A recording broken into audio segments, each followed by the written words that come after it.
This Learn Electrics video is about understanding the regulations book in relation to earthing and bonding, about being able to navigate your way around it in an exam and to improve your exam score, with the ultimate aim being to pass your 18th edition exam with flying colours.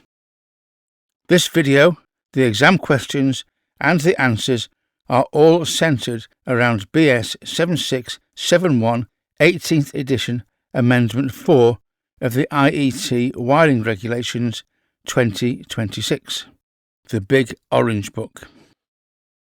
Sometimes there's a little confusion over all the different protective and bonding conductors that can be used. Why do they have different symbols, and why have different colours? What does combined mean, and what does just functional mean? Looking at the top section of Table 51 on page 143, we can see that 6 types of conductor are listed: protective conductors, bonding conductors, and various combinations. This table also shows the alphanumeric characters and the picture symbols that accompany each type, and the insulation colour to be used for identifying each of the conductors. Protective earthing connects exposed conductive parts to the MET and then supply earth via a low ohms path so that a fault creates a high enough fault current to operate the protective device, the breaker or fuse. Protective bonding connects extraneous conductive parts together via the MET to prevent dangerous touch voltages developing. Everything rises and falls in electrical potential together. Let's clear up a couple of often confused terms. Exposed conductive parts are the metalwork that is part of electrical appliances and equipment that may become energized during a fault. Think of the casing of a metal fluorescent light fitting. The casing is not normally energized, but might be if a wire comes loose and touches it. Or the metalwork of an electric cooker. In normal use, you can touch it without receiving an electric shock.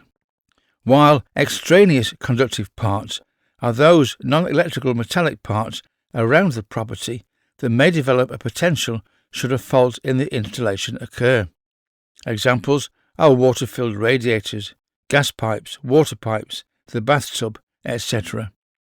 Remember that an exposed conductive part has electric going to it, while an extraneous conductive part does not have electric going to it.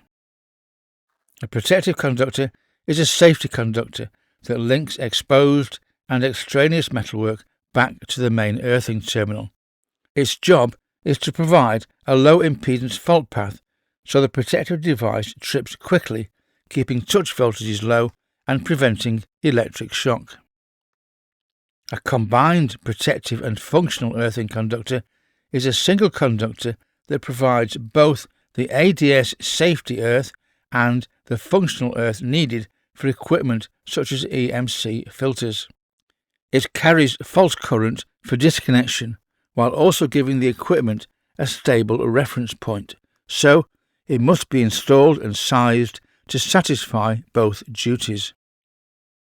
A protective bonding conductor links extraneous conductive parts like gas, water and structural steel to the MET, so they all sit at the same potential. Its job is to stop dangerous voltage differences developing between metal parts during a fault, preventing a person becoming the path between two different potentials. A combined protective and functional bonding conductor equalizes potentials for safety, while also providing the reference or return path needed for equipment to operate correctly. It maintains equipotential conditions for shock protection and supports system performance, so it must be routed and terminated with both roles in mind.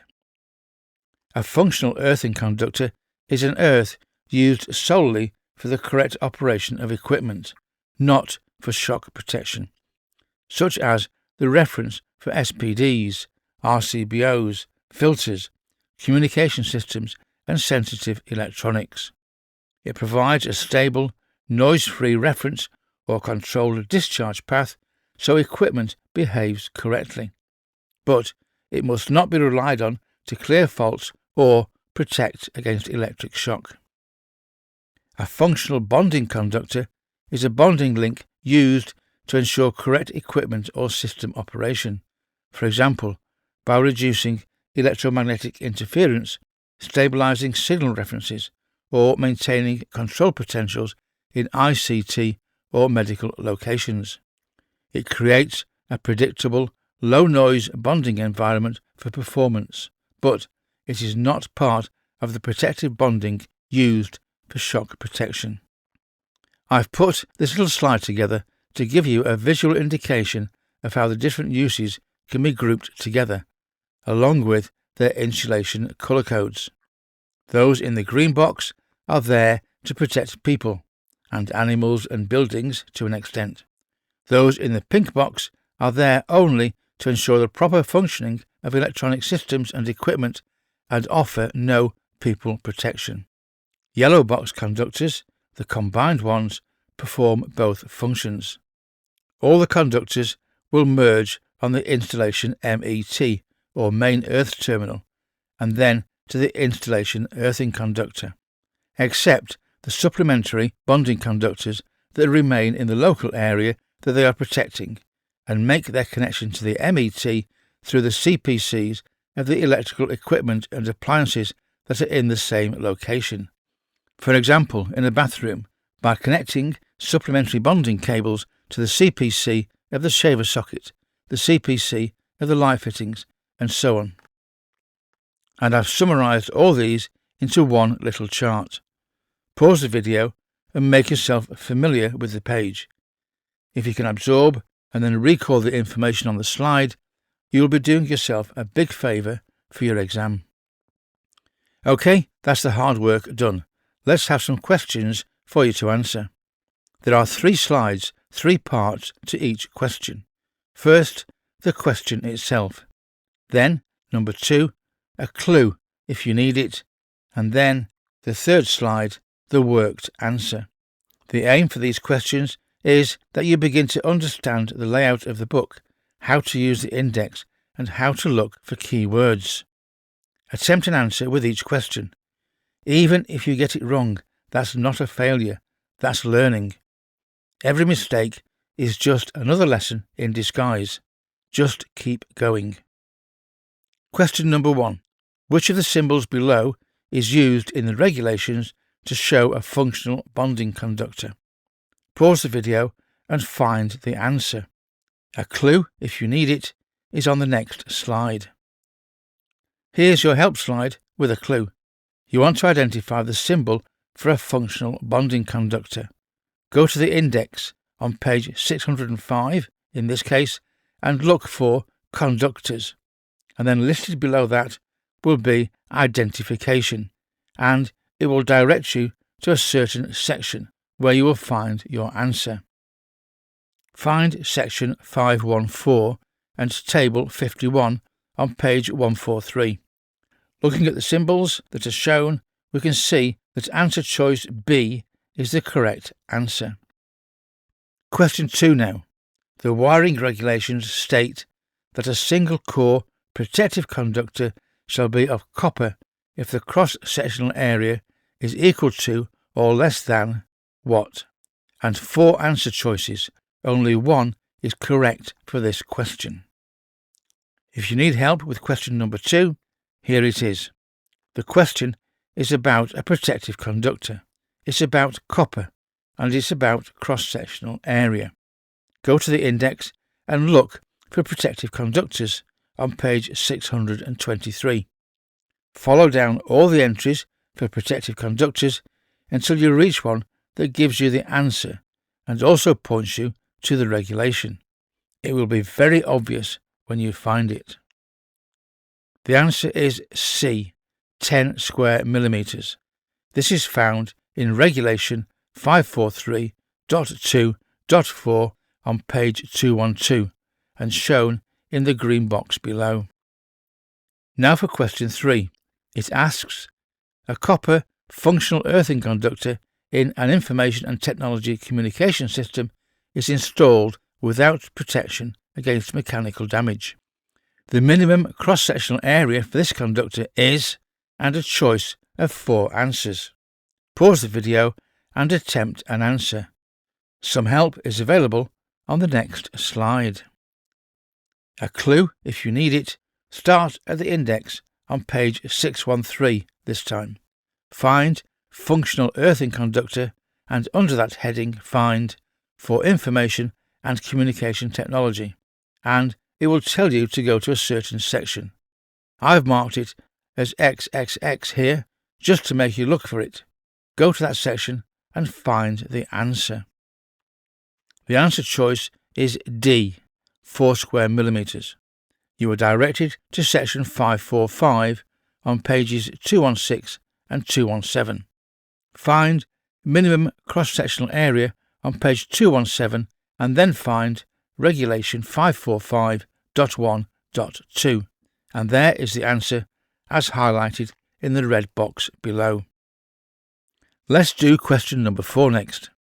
An electrical connection maintaining various exposed conductive parts and extraneous conductive parts at substantially the same potential is a definition of, and choose one answer from the 4 offered. If you need it, there's a clue on the following slide. Here is that help clue. The question tells you that this is a definition, so the answer will be found in Definitions, Part 2 of the book. Look for answer A in Definitions. Does the wording in the book match the wording in the question? Yes or no? If no, move on to answer B. Does it match? Yes or no? And so on until the wording matches. This is answer C, equipotential bonding, and it is found on page 39. Question 5 asks, a conductor is identified by the symbol shown on the left. The colour of the insulation shall be. Pause the video and find the answer. To find the answer, look at Table 51, Identification of Conductors, and you know how to find Table 51 now. This is the answer for question 5, answer C, the colour pink. Shown here is a portion of Table 51 on page 143, highlighting functional earthing conductor. And finally, question 6. The cross-sectional area of a protective conductor can be calculated by using which one of the formulas shown below. Pause the video, find your answer, and, if you need help, see the following slide. Start by looking in the index on page 623 and look for the keywords in the question. So, find the heading for Protective Conductors, and then below that will be an entry for Cross-Sectional Areas 543.1. Go there. This is the answer, choice D, as shown in the red highlighted box. We say that S equals the square root of I squared times T all divided by K. This is regulation 543.1.3 as shown in the brown box to the left and often appears in exams. I hope you found this video useful and that it's helped in your exam preparation. Frequent learning, 20 to 30 minutes at a time, 3 or 4 times a week, is like a dripping tap to the brain. A dripping tap will eventually fill a bucket. Your knowledge, your memory retention, and your ability to use the wiring regulations will all improve. Thank you for watching, and please subscribe to our channel to get access to all of our videos, and remember to click on notify to be sure of not missing our next video.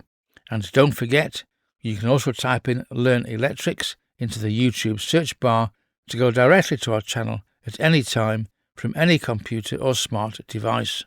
We are always adding new videos to our channel, so don't miss the next one. And once again, thank you for watching, and we hope to see you again very soon.